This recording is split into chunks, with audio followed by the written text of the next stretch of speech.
One of the more controversial workplace conversations currently centers around cannabis, the changing views we have of it, and its use in society. We'll talk with an activist, entrepreneur, and expert in all things cannabis to help address some of the questions about the substance on this episode of the Psych Health and Safety USA podcast. From Flourish DX, this is the Psych Health and Safety USA podcast. As workplace mental health has become a global priority, there's a greater focus on addressing psychosocial hazards. Each episode, we look at psychological safety from an occupational health and safety perspective. Let's talk Psych Health and Safety. Welcome to this week's Psych Health and Safety USA podcast. I'm your host, Dr. I. David Daniels, and I want to thank you for tuning in. Each week, we seek to increase awareness of the importance of psychological health and safety by learning from the lived experiences, research, and expertise of our guests, and advocating strategies to reduce harm and minimize vulnerability to psychosocial hazards in the American workplace. This is another in our series of conversations regarding therapeutic approaches to psychosocial hazard exposure. So let's talk about cannabis. This isn't intended to be a conversation about legal versus illegal, benefit versus potential harm. People use it, and many do so as a direct response to their exposure by psychosocial hazards. There's probably some of you asking right now, what does weed have to do with psychological health and safety? There's a reality that there are millions of people in this country who use cannabis or cannabis-related products for both recreational and medical uses. Though it's still a Schedule I drug in the United States, there's also a thriving business enterprise based on cannabis. There are also discussions particularly in the business community about the substance, how it's used, how it's tested in terms of those who might use it off-duty, and how to address potential impairment from those being exposed to cannabis and other substances in the workplace. So I'm honored to have someone I met a few years ago with a bit of knowledge in this area as an entrepreneur, as an author, and as a person interested really in having conversations about this topic. So I thought I would invite her onto the podcast and have some discussion. So let's start with an introduction from our guest with this question. Who is Adilah Anwar Holivay? Hi, my name is Adilah Holivay. I am a author, one of the feature authors in Courage and Cannabis Anthology, and I'm also an entrepreneur, a mother, and a wife. Basically, coming into this journey about cannabis, I learned it through understanding technology primarily. While understanding technology, I stumbled into the gaps and how cannabis really has a lot of gaps, and basically really trying to understand what is the system that we live in today doing about those gaps. That is part of my plight in this story.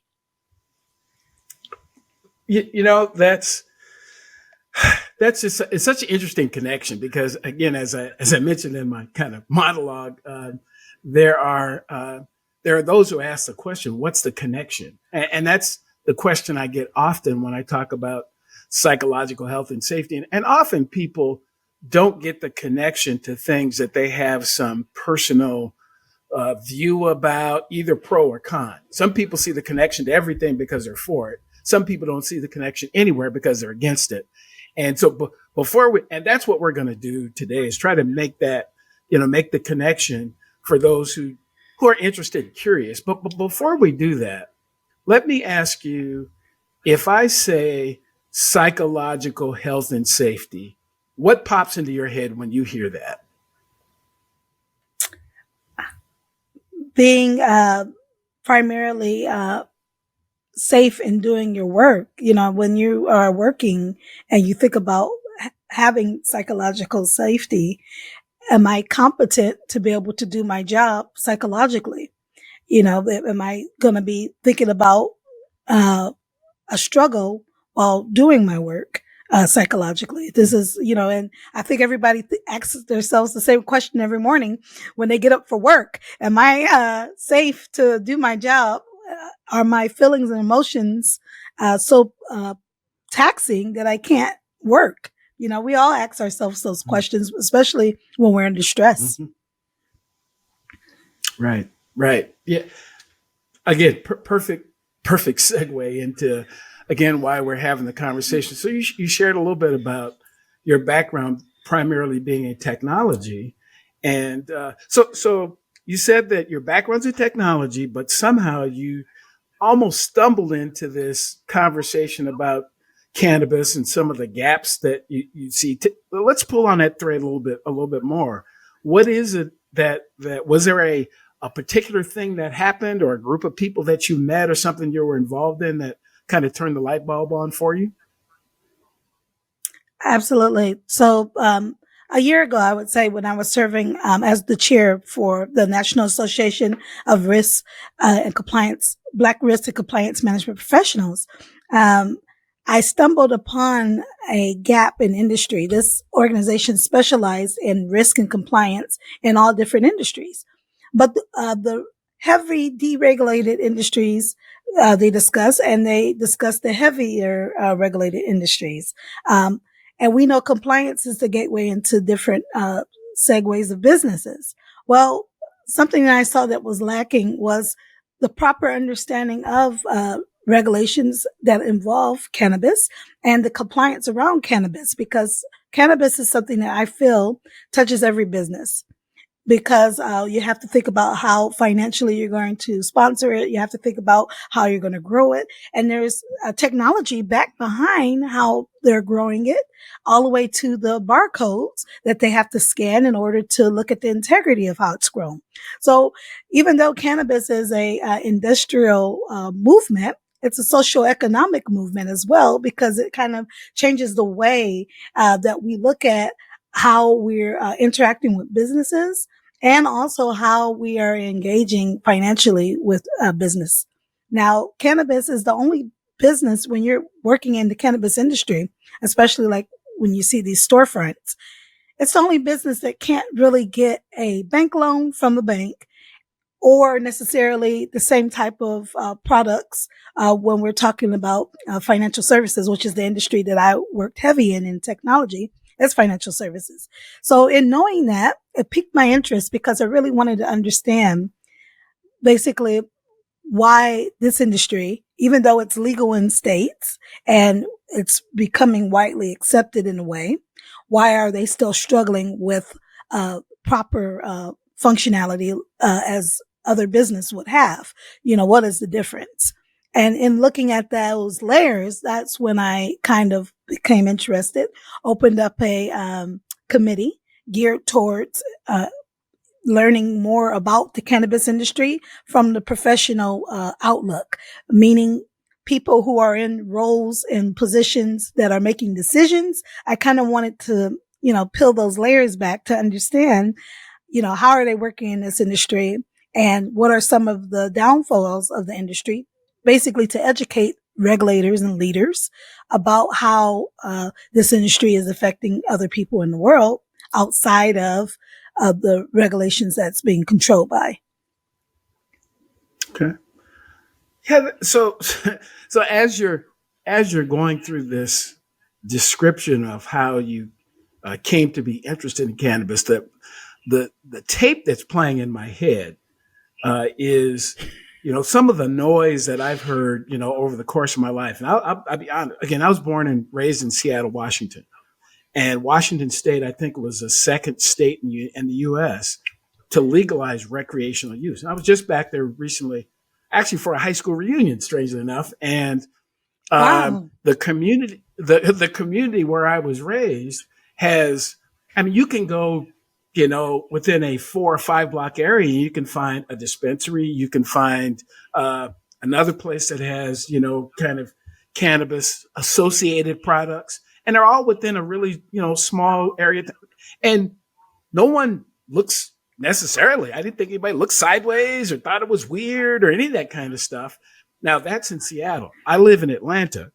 and not so much here. I mean, and again, it's not to say that the people are better or worse in either place, but just the view is different. And there are those out there who feel like, look, anyone who would use cannabis is just a criminal. And that's just not totally accurate. It's not totally accurate because, again, people do have their different views.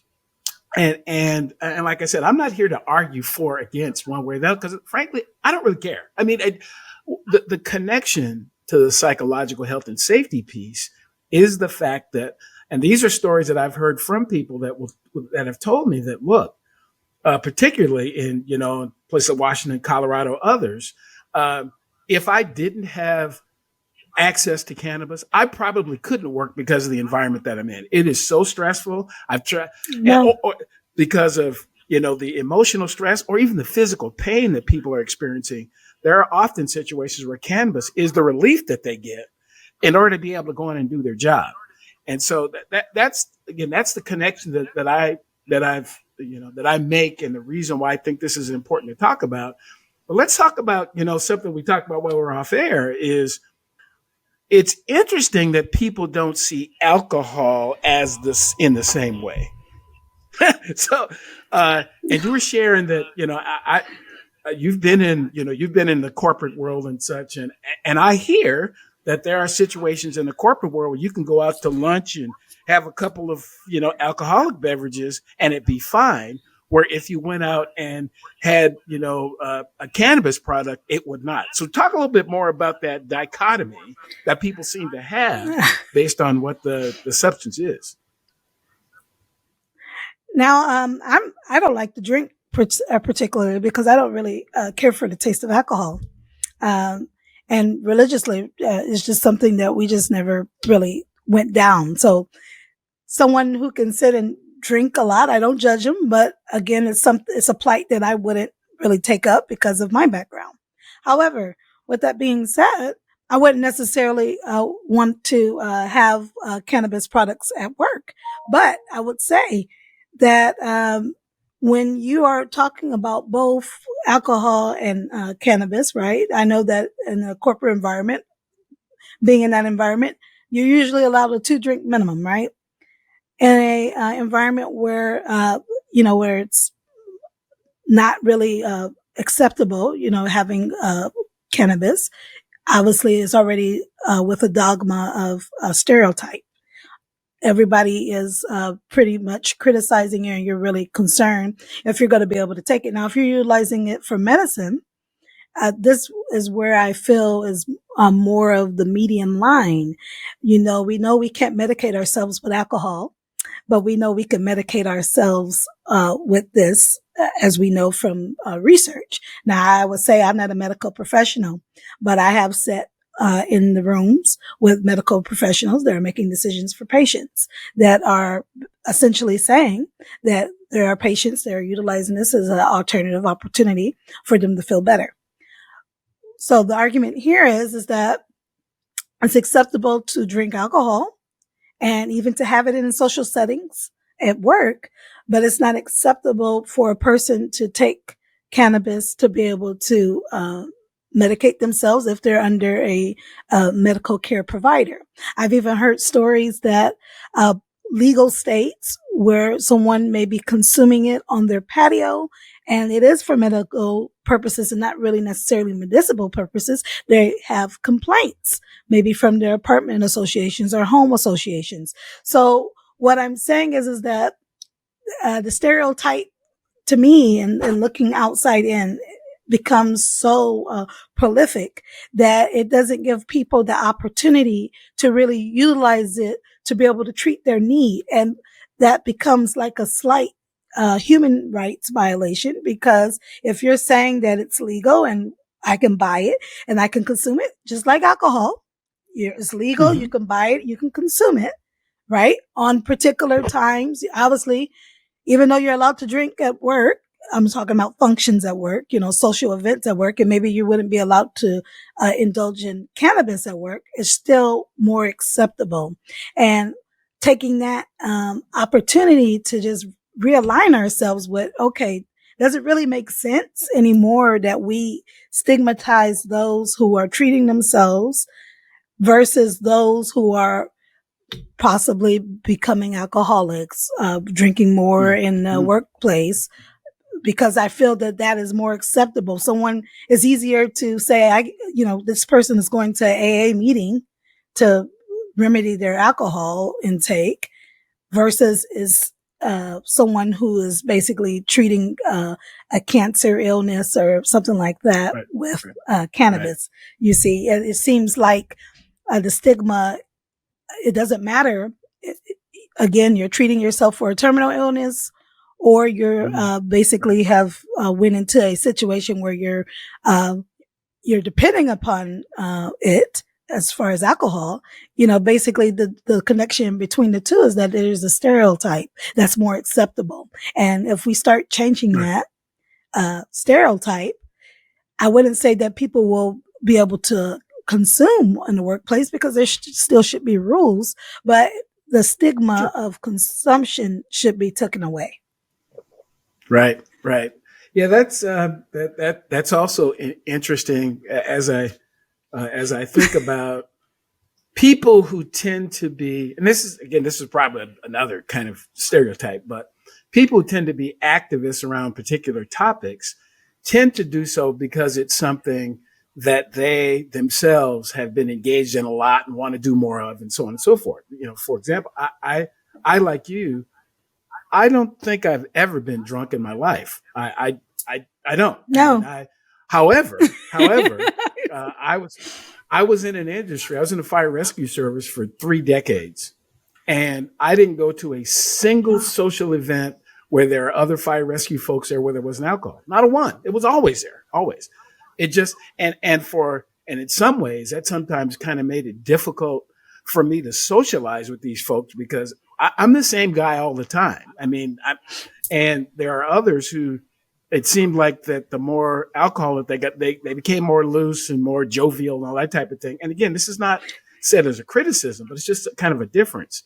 And I do find it interesting how in both cases, whether we're talking about alcohol consumption, cannabis consumption, or any other type of substance, from a safety perspective, we get away from the issue of, is the person impaired to the degree that they cannot do their job safely? Right. Is that really ultimately is the issue? The issue isn't, and frankly, I've said this more than once, and I'll say it again. I don't really care what you're consuming or exposed to. The question is, are you impaired to the extent that you cannot do the job that you've been hired to do? That's it. That's all that matters. And because we spend so much time, in my view, running down these rabbit holes of, drug testing people and alcohol testing of people and blah, blah, blah. And generally, all of this testing comes up after something happens. So somebody wrecks a vehicle, someone does or says something that they supposedly aren't supposed to do. Then we get into the testing thing, and the tests are often set up with this old school kind of like war on drugs perspective that, you smoked a joint 2 weeks ago, it's still in your system. By virtue of that, you're somehow now not qualified to do the job. Now we're going to do everything we can to get rid of you. And it doesn't make sense to me. It just doesn't. It seems this is where the weird. Regulatory aspect comes in at now. Mm-hmm. Say more. This is it right here. See, the regulatory aspect behind that now. If you are having these old compliance rules on the books, right? And we have states that are weighing in legally for people, again, to be able to consume this, right? New York now, Massachusetts, Commonwealth states, right? To be able to consume this. California, like you said, Washington State, they've already been veterans of this industry. So again, even the veterans of the industry don't have real rules in place to protect those who work and consume. So this is the activism part, because it's out of fairness, really, for me. It's not because I want to consume at work. It's not because I want everyone to consume. It's like if someone is taking this, then they should be protected by our state statutes and laws. The first part is that it's regulated by each state. So each state kind of has its own jurisdiction on how they're going to manage people consuming, whether it's recreational or medical, right? Second layer to that is then the overall compliance on the use of it being medical, right? Is this person getting the same rights as the people that should get in the workplace because they're utilizing this type of medicine? No, and that's the problem. They're not, and there's still a lot of companies that have these rules in place. But what I'm saying to that is that this puts the company at risk too. They can get a class action lawsuit. They can get fined because now they're putting themselves in a position of not adhering to the individual's legal right to consume in that state, right? And some of these companies that they work for, we have a lot of remote working. We have a lot of people who work, for, a lot of companies in different states that might not be particularly in that state, but do business in that state, right? So this is just different layers of how those fines can start to add up because we're not being cognizant of the other opportunity and leveraging, really evaluating what these rules are. Do they make sense anymore? We have a changing landscape, and are we implementing things that are creating psychological safety for our workers? Okay, so think about it. You go into work, maybe you are taking the cannabis oil because you have epilepsy. You have a random drug test that comes through. What happens to you? You might get fired. This is a problem. Now you have a person who's been taking this to control their epilepsy. You have a person who's in the work environment. They're not high in the work environment. They are able to do their job in the work environment, but now they failed the drug test because unfortunately cannabis stays in your system for 30 days. But John next door to you, who's the alcoholic, well, he could drink a fifth and go to sleep and sleep it off and come to work next day. He might still smell of it, but he won't get fired. Wow. This is the problem. Wow. Right. This is the problem. Yeah. He could go to AAA. There's programs in place for him. There's no program in place for this person when they lose their job. Right. There's a problem with that. It's a disparity that's being created. It's not a disparity that has to be there. Hi listeners, Jason here.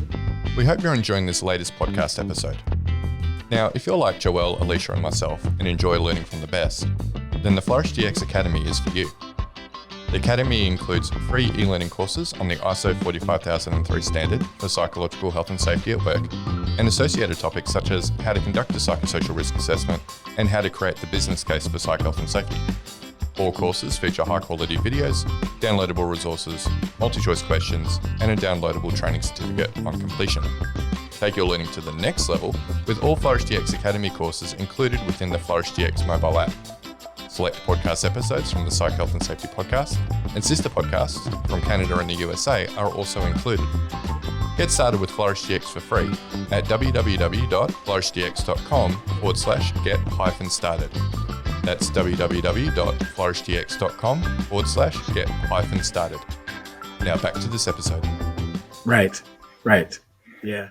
And again, I mean, if we really peel back the onion on this conversation, a lot of the taboo and the biases around cannabis are racial in nature. They are. That's if you really, that's just where they are. And so again, it's another way, and it's sometimes to bring in these unconscious biases in some way, but conscious in others, to bring them into a work situation and make it more difficult for people because they choose not to use an opiate to address their pain. They choose to use something that they that a doctor has given them a prescription for that they believe is helping them. And then all of a sudden the company or the organization decides, well, no, but we don't agree with that, which is just a really, really slippery slope, I think, in terms of, a person having the right to be able to, to treat their own illness in the way that they and their doctor see fit. What a situation. I agree. Yeah. I agree. Yeah. And let's just stay there for a second about the opiates and the opiate crisis. Where do I start? Right. It is really, I'm working in the financial crime space. Financial crime is up because we have something coming into our borders and our communities called fentanyl. This is a huge,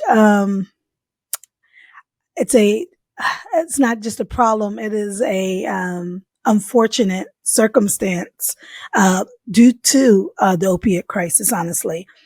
This circumstance has occurred because people are looking for cheaper ways to get high. People are robbed too of the opportunity to have other sources of that. Basically, outside of opiates, maybe instead of the pain medicine, they are taking the cannabis oil. I feel that a lot of people are selling cannabis too on the black market. We have a lot of financial crime that's occurring because the proper laws and regulations are not in place. That is something that I've taken in a deep look at over the past 7 months, working in financial crime, taking it from compliance, now bringing it to financial crime. What is the stem of that? This is the stem. It's the opiate crisis. That's one of them. Also, how they're utilizing the systems to pay for these opiates and how they're coming in and being shipped in. And you could go to the government websites of each state and you can see how many seizures have taken place of drugs. You can see how much money they've captured from people who are doing illicit activities. This is a problem that people are, I feel it's another vulnerability that's occurring when you allow people to have more access to things that are illicit, like opiates, in these communities. I have even did the numbers for non-legal cannabis communities. I wonder if those numbers are higher than those numbers that are people in cannabis-enabled communities. I'm not sure. I don't have the numbers in front of me about that. I haven't done the research, but I would say that there is a lot of illicit activity that is coming from the fentanyl crisis. It's a crisis. Anytime the federal government comes on TV and declare that it's a crisis, then it's obviously something that we need to look at. And it obviously is disturbing the mental health of individuals throughout the United States. This is a big problem. No remedy yet. They cracked down at the drugstore. You can't buy Sudafed over the counter. You can't buy cough syrup. Right. They got different things in place for underage people, for people who are coming chronically buying so much at a time, which is good. But then what else? Why are we stopping there? We're only taking care of one side of the problem there. And there's more problems that are coming because it's illegal, because they have to figure out other ways to pay for. I'm talking about the storefronts.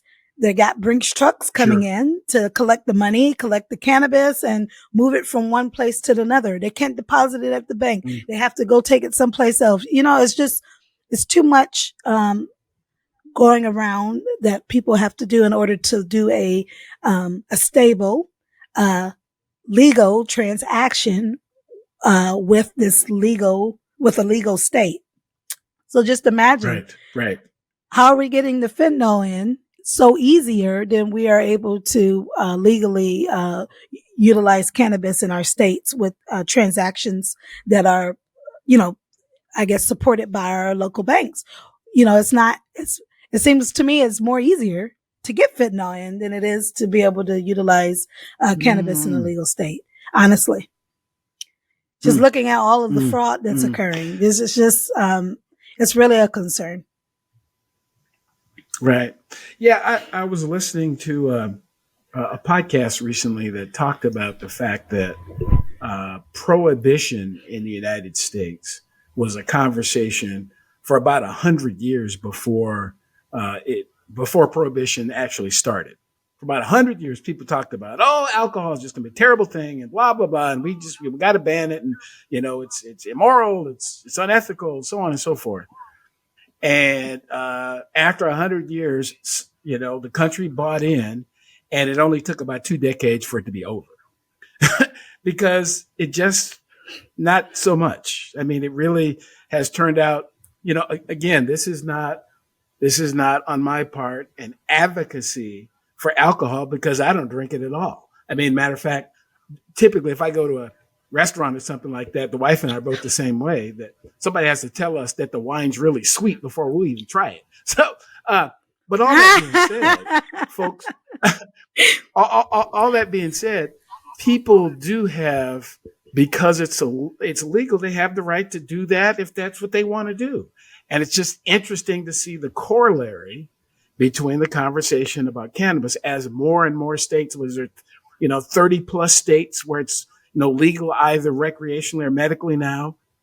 And there's more conversation about it expanding. But again, we've got all these old rules, and again, we tend to have conversations in this podcast around what goes on at work. We've got all these work rules that are in place. And the other thing that's interesting to me as I'm talking about work rules is this, well, it's a safety related thing, but the person making the decision has no safety background whatsoever. Safety gets used as the excuse to do things to other people that we don't particularly like. But so where's your data to say, first of all, who said that job was safety sensitive? Who said that? Who determined that a job was safety sensitive? There's a lot of them that I'm not sure if I necessarily agree that they're safety sensitive. Who's making that determination? You don't have a safety director, a safety officer, a safety professional, anybody who knows really anything about safety, but it's a safety sensitive job. And a lot of these decisions come across as if, frankly, we're imposing our bias on other people. That's really what it seems like. Listen, I could do this all day. I could do this all day because just touching on that topic right there, safety, impairment, workplace, taking this consumption, right? Let's think about opiates. Let's think about a volume. Let's think about something that's very highly, very intoxicating when you take it, right? Me, I don't even like, honestly, if I had pain, I wouldn't want to take that because that heart palpitation that you get when you have it, I don't like the feeling of that. Now, there's people that do. Right. But what I want to say about that is you're not getting tested at work if you take it for your back. Even though in the pill jar it tells you should not drive or operate heavy machinery while taking this drug. Do people go to jail for taking their back pain medication and working? Because that is something that you can prove. Even a truck driver, a truck driver is going to get tested for cannabis, even though, again, we know that cannabis is in their system for 30 days. They probably was on vacation and they enjoyed it. And then they came back off vacation. They're going to pop dirty. When you're taking the medications for your back pain, who is regulating that? Even though on your pill, it says that you are not supposed to operate heavy machinery. You're not supposed to do A, B, C, and D. You might fall asleep on the job. Don't drive and take this. They still do. They still show up for work every day because they cannot function without having that medicine in their body. Right. So that's why I said I could do this all day. It's just so many opportunities that are not being regulated. But at the same time, when they put cannabis on TV, it's automatically demonized. And I'm not speaking from being an activist, an avid user. I'm not.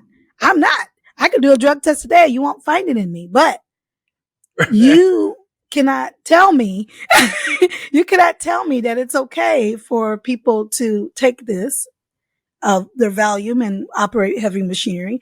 And it's not okay for a person who is, I'm not saying that it's okay for them to consume cannabis on their shift or during work.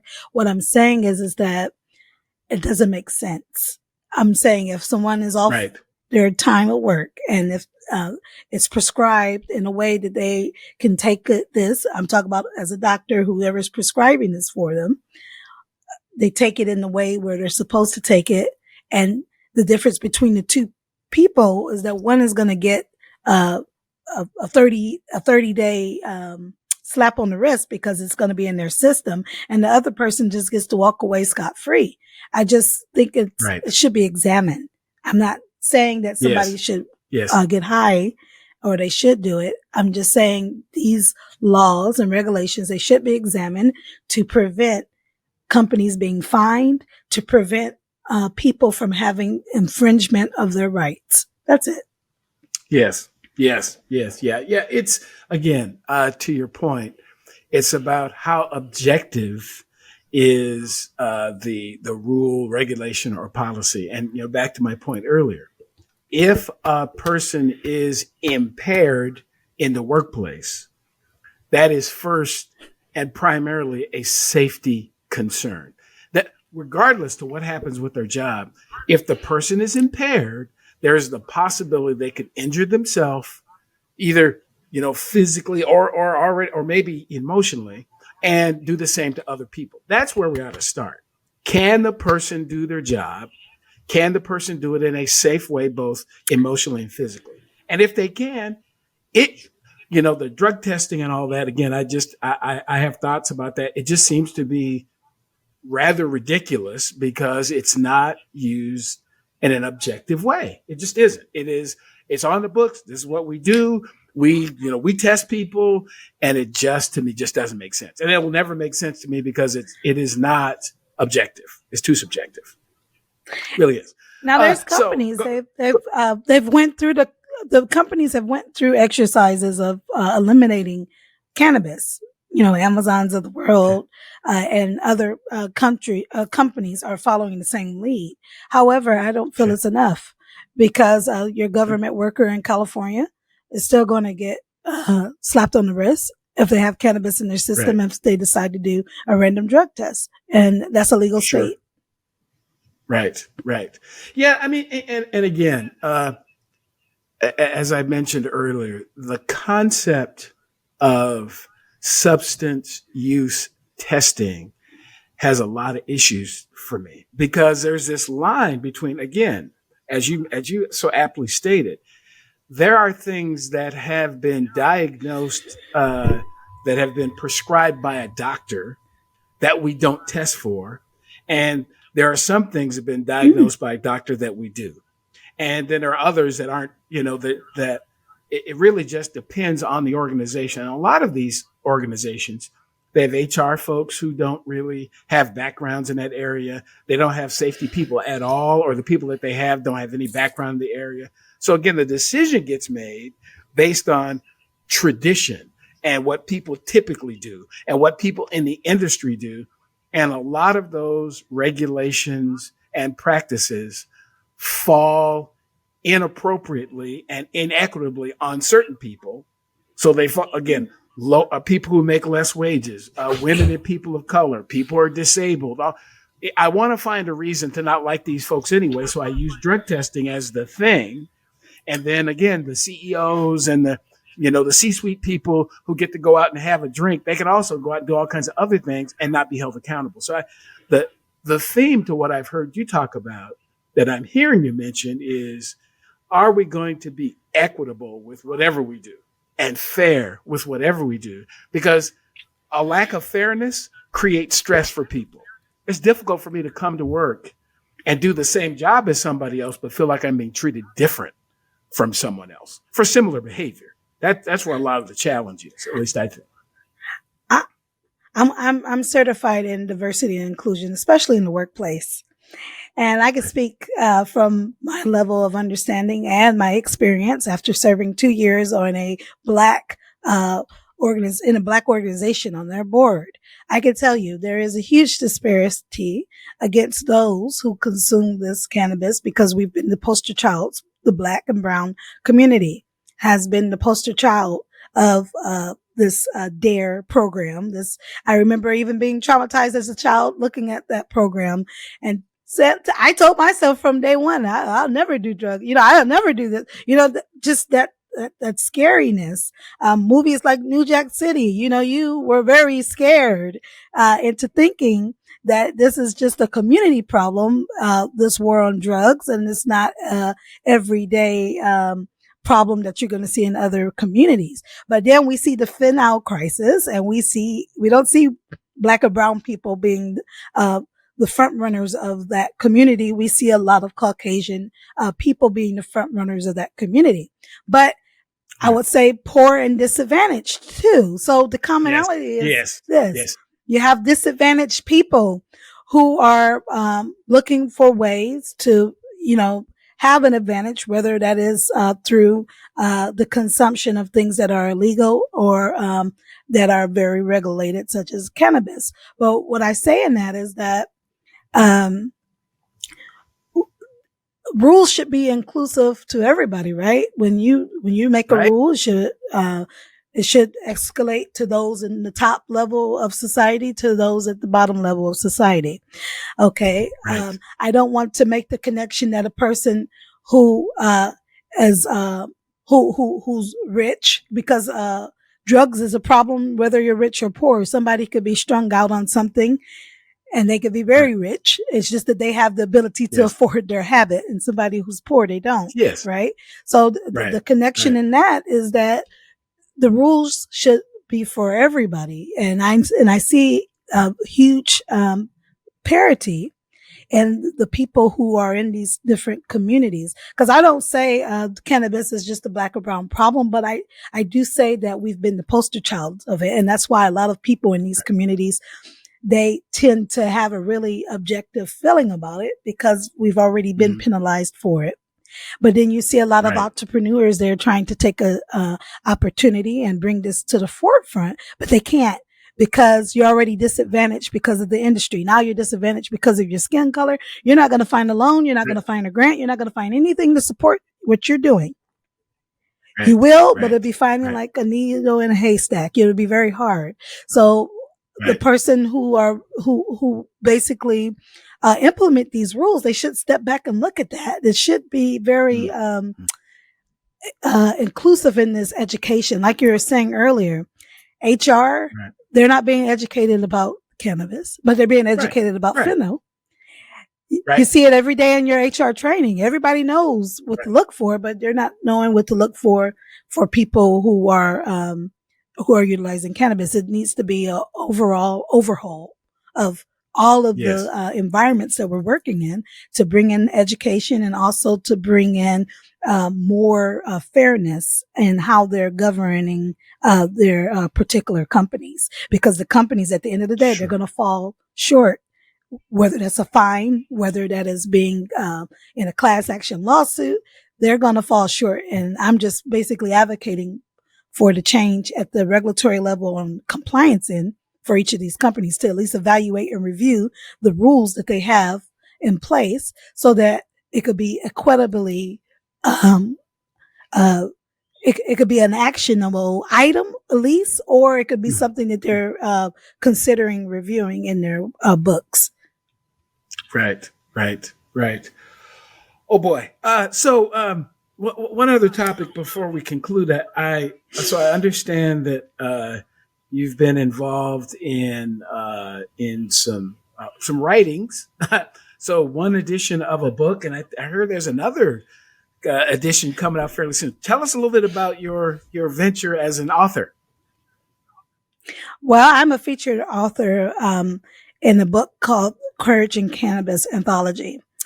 This book is headed by a visionary, Dr. Bridget Williams.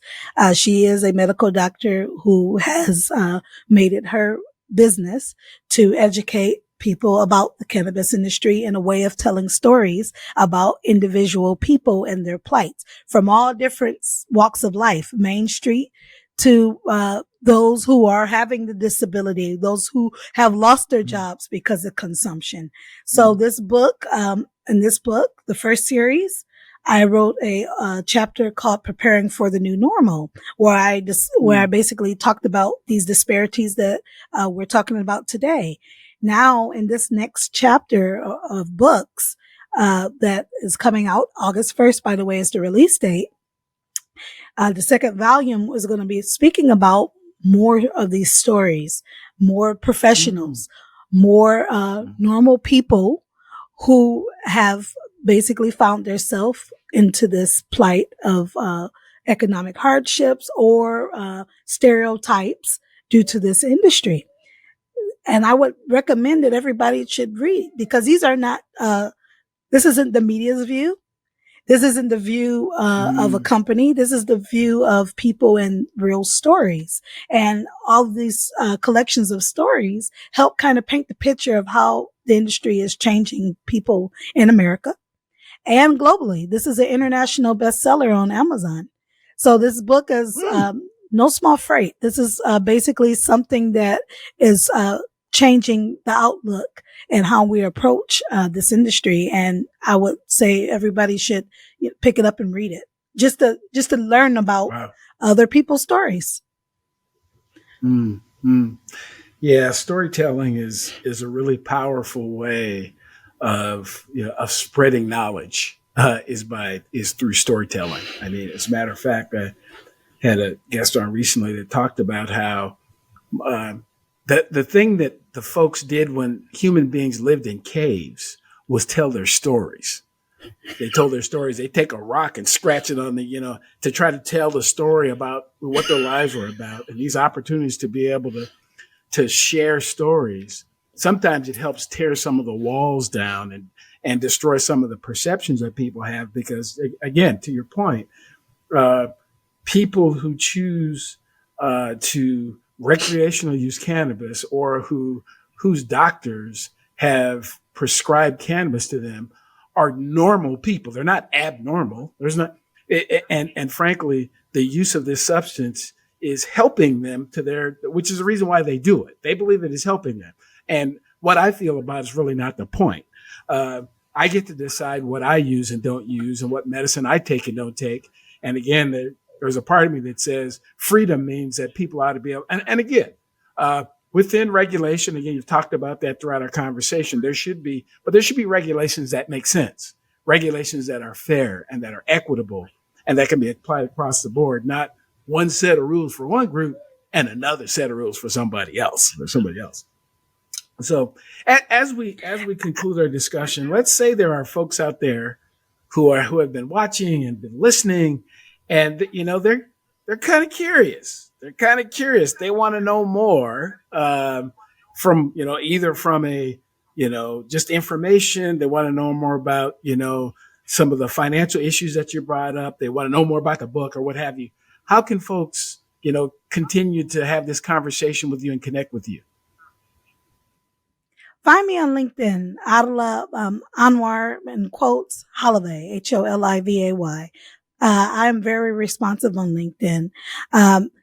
See, these stories, they don't go anywhere, and that's why they're being published in the book, because this is our way of cataloging those true happenings in the world. And as you said earlier, Dr. Daniels, the way that this country is built, the way that we operate as humans in this world is through stories. And people who understand storytelling also understand that there's power in those words, because the more you tell your story, the more people are going to, either listen, or they're going to observe it, or they're going to possibly, observe the problem and the happenings in the world through those stories. So thank you for having me today.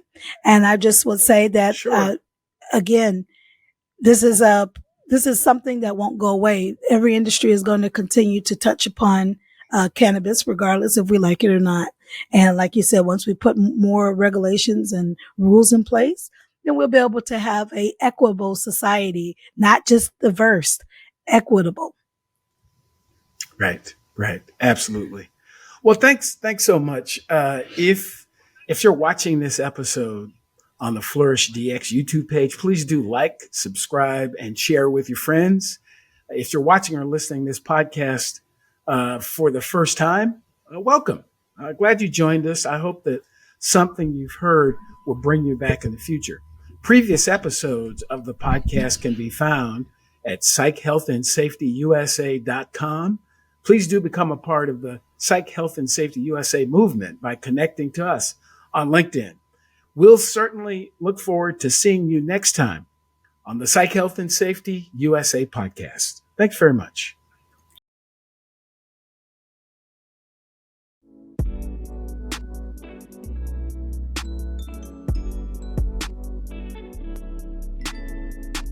Tune in each Friday for new episodes of the Psych Health and Safety USA podcast.